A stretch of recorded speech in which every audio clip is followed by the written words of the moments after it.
Olá, pessoal! Sejam todos muito bem-vindos! Nessa aula, iremos introduzir o estudo à química.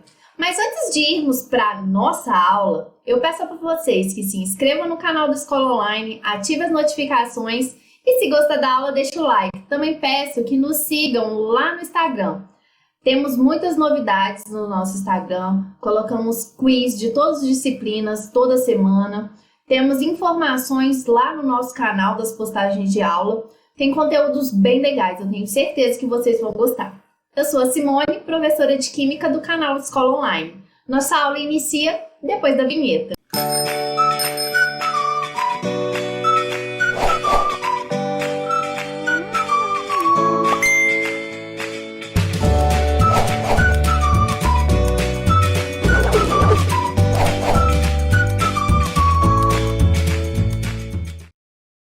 Bom, pessoal, eu inicio essa aula com um questionamento. O que é química? Muitas pessoas, principalmente os estudantes de nono, primeiro ano, que vão ter aquele primeiro contato com a disciplina, ficam, de certa forma, bem preocupados. Porque muitos já têm aquela intuição, nossa, química vai ser uma disciplina difícil. Nossa, química, eu vou aprender a fazer bomba atômica. Química, nossa, tudo que tem química é ruim. Eu já ouvi várias frases, vários comentários assim. E o meu objetivo aqui é tirar esse preconceito da química. Bom, as ciências da natureza correspondem às áreas da ciência natural que estudam aspectos da natureza. As ciências da natureza no Enem correspondem às disciplinas de biologia, química e física. A biologia, ela estuda os seres vivos. A física, ela busca entender o mundo natural e todos os seus fenômenos, das minúsculas partículas até o universo. E a química, gente, é a ciência que estuda a matéria, as suas transformações, as propriedades, a estrutura e a relação da matéria com a energia. E aí vem o questionamento: por que estudar química? Para que eu preciso saber química? Bom, gente, tudo que existe é constituído de matéria. E se a química é a ciência que estuda a matéria e suas transformações, as estruturas, propriedades, a relação entre matéria e energia, é de extrema importância nós sabermos os conhecimentos e estudar a química, dominar os conhecimentos da química, certo? Então, venho com outro questionamento. Onde está a química? A química, ela está em todo lugar. Ela está presente no ar que respiramos, no alimento que comemos, no nosso organismo, nas roupas que vestimos. Tudo é constituído de matéria. Então, onde existe matéria, existe química. Os conhecimentos químicos, eles são fundamentais para a obtenção de muitos produtos presentes no nosso dia a dia. A nossa comodidade, a nossa sobrevivência depende da química. Tanto a extração e purificação de materiais encontrados na natureza, como a criação de novos materiais, de substâncias sintéticas que são produzidas em laboratório. Tudo depende da química. Por exemplo, um carro. Se a gente não tivesse conhecimento de química, seria possível construir, obter um automóvel como nós temos hoje no nosso dia a dia? Não. Se a gente não tivesse conhecimento de como extrair o ferro, os minerais da natureza para produzir a parte metálica do carro, a gente não conseguiria fazer a estrutura do carro. Se a gente não tivesse conhecimento da química inorgânica, dos ácidos, não seria possível, da eletroquímica, não seria possível produzir a bateria que fornece energia para o carro. Se a gente não tivesse conhecimentos de extração de matéria-prima da natureza, a gente também não conseguiria fazer o vidro. E também, se a gente não tivesse conhecimentos, por exemplo, de métodos de separação de mistura, a gente não conseguiria separar o combustível utilizado nesse automóvel do petróleo. Então, tudo isso envolveu o quê? A química, envolveu a matéria, envolveu conhecimentos de química. A química, ela traz benefícios, mas ela também traz malefícios. Então, várias substâncias que nós utilizamos no nosso dia a dia foi devido ao desenvolvimento da química. Por exemplo, os medicamentos que nós utilizamos para aliviar a dor, para destruir bactérias, para curar doenças, os agrotóxicos utilizados na produção de alimentos. Várias dessas substâncias que foram assim obtidas pelo desenvolvimento da química, elas trazem benefícios, mas também muitas outras situações vão causar malefícios, principalmente ao meio ambiente. Por exemplo, utilização de agrotóxicos de forma discriminada, e aí podem causar contaminação do solo, contaminação do ar, contaminação dos lençóis freáticos. Isso tudo vai acarretar em problemas ambientais. Isso também, infelizmente, é um malefício que a química nos trouxe. Mas esses malefícios, em muitas das situações, estão associadas à ação humana. Então, a gente tem que pesar um pouco desses benefícios e malefícios quando se trata da ciência química. Então, eu trouxe aqui um questionamento para a gente pensar. Então, tem duas fotografias aí, uma da Idade Antiga, do século XVI, e outra dos dias atuais. E aí vem o questionamento.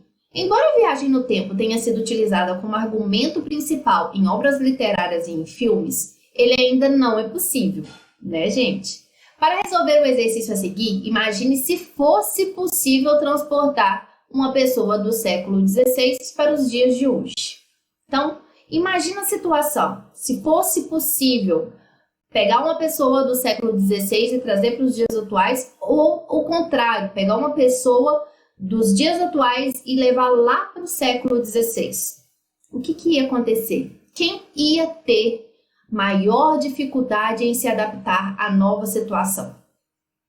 Então, esse é o questionamento da primeira alternativa. Quem que vocês acham que ia sofrer mais com a adaptação? Bom, isso é algo que cada um vai ter uma resposta. Eu acredito que as duas situações vão ser bem difíceis. Por exemplo, as pessoas dos dias atuais, se forem para o século XVI, nós estamos acostumados, por exemplo, a utilizar a internet, a comunicar com facilidade com as pessoas, porque a gente tem smartphone, a gente está acostumado a ter roupas confortáveis, a gente tem ar-condicionado quando está muito calor, a gente tem aquecedores quando está muito frio, e nessa época, no século XVI, não existe nada. Então, nós, nos dias atuais, indo lá para o século XVI, a gente vai sofrer muito, porque a gente está acostumado com muita coisa, com muita tecnologia, com muita informação que foi adquirida, né? E aí? Teria vantagens? Sim, teria vantagens. Por exemplo, a gente ia ter um conhecimento muito maior do que as pessoas do século XVI, né? E o contrário, uma pessoa do século XVI vindo para os dias atuais. Bom, ela ia ficar, de certa forma, inicialmente muito perturbada, que ela não ia entender nada. Tudo que ela está acostumada modificou tudo, então ia ser bem assustador. Mas eu acredito que a situação de uma pessoa do século XVI para os dias atuais é, de certa forma, um pouco menos drástica. Você poderia citar algumas características que diferem as roupas usadas nas duas épocas? Bom, gente, as roupas que nós temos hoje, elas são muito mais confortáveis do que as roupas de antigamente. Imagina, antigamente, por exemplo, nessa foto aqui, ó, essas mulheres com esses vestidos pesados. Imagina uma vestimenta dessa em pleno Rio de Janeiro, 40 graus. Não ia rolar, né? Então, graças a Deus, hoje nós temos roupas confortáveis. E por último, existe alguma diferença entre a caravela utilizada no século XVI com os transatlânticos existentes hoje? Bom, gente, existe uma imensa diferença, né? Não precisa nem Só a forma de navegar daquela época para agora é completamente diferente. Tudo isso foi desenvolvido por meio da ciência, não só da química, mas todas as ciências envolvidas. Certo, pessoal? Então vamos continuar. Todo o conhecimento adquirido, toda essa evolução tecnológica que nós tivemos, ela é adquirida por meio de um conhecimento científico. O conhecimento científico, ele tem etapas. Quais são essas etapas? Primeiro, um cientista ou qualquer pessoa que vai desenvolver um conhecimento científico, ele vai identificar um problema ou ele vai observar um fenômeno. A partir do momento que se tem um problema ou que observa um fenômeno, vai se coletar dados desse problema ou desse fenômeno. E aí, com esses dados, vão ser levantadas hipóteses. Com essas hipóteses em mãos, vão ser realizados experimentos e esses experimentos vão obter resultados que vão ser avaliados e discutidos para que no fim se chegue a uma conclusão, uma teoria ou criar um modelo. Então, todo conhecimento científico, para ele ser validado, ele tem que passar por esse processo. Tem que se coletar dados de um problema ou de um fenômeno, tem que levantar hipóteses. A partir dessas hipóteses levantadas, realiza os experimentos e testes, com os resultados vai se avaliar e aí vai chegar a uma conclusão ou até mesmo um modelo, certo? E aí, trouxe aqui para vocês uma exemplificação de uma pessoa que não usou muito bem o método científico e acabou não se dando tão bem. Vamos então acompanhar aqui os quadros. Com base nos meus conhecimentos de química, suponho que a mistura dessas duas substâncias seja muito reativa. Então, esse cientista, podemos até chamá-lo de conhecimentos de química. Os conhecimentos de química dele estão bem pouquinhos, né?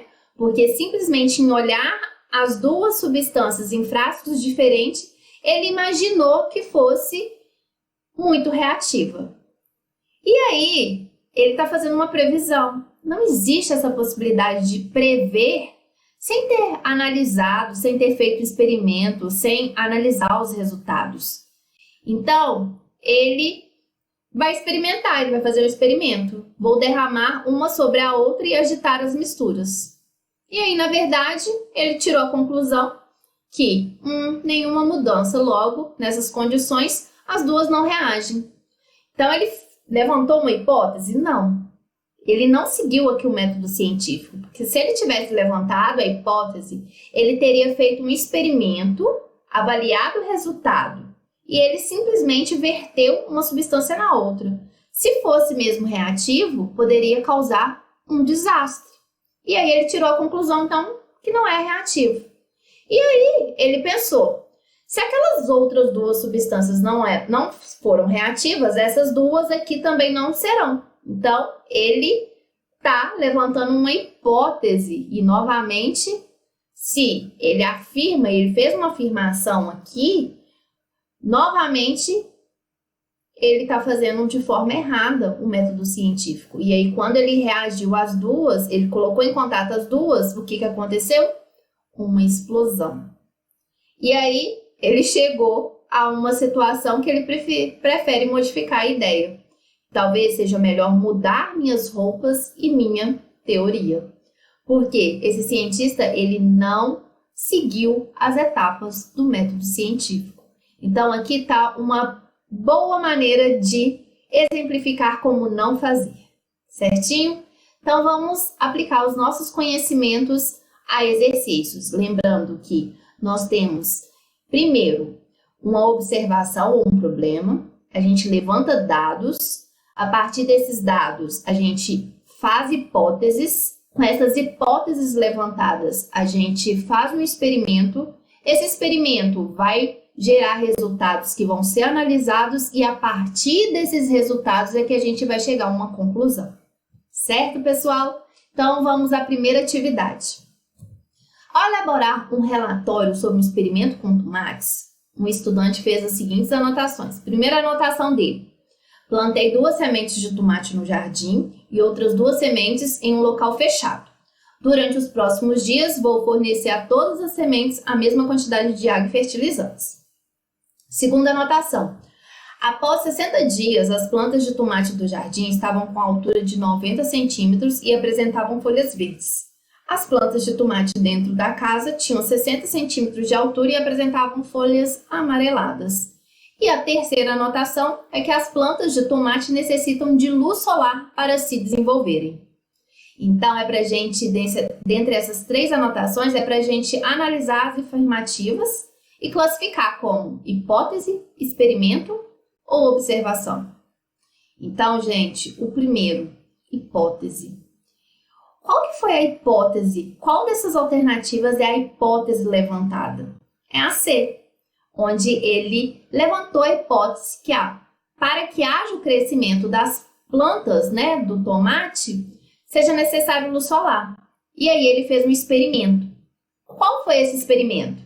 Ele plantou sementes em um jardim, onde vai ter a presença do sol, e plantou sementes em local fechado, onde não vai ter presença do sol. E aí ele chegou aos resultados, às observações do experimento dele. Que aí, após 60 dias, ele verificou que realmente as plantas, elas necessitam de luz. Então, ele chegou aos resultados e aí ele pode concluir. Então, as etapas aqui, nós temos somente hipótese, experimento e as observações. Não se tem nem o problema e também não se tem aqui a informação da conclusão. Certo, pessoal? Então, atividade resolvida. Próxima atividade. Analise os itens abaixo, que são etapas simplificadas do método científico. Então, criação de uma teoria modelo. Se eu estou criando uma teoria, um modelo, é porque eu cheguei numa conclusão. Formulação de uma hipótese. Realização de um experimento. Observação de um fato. A ordem mais comum de aplicação desses passos é: então, a primeira coisa, a gente tem um problema, observa um fato.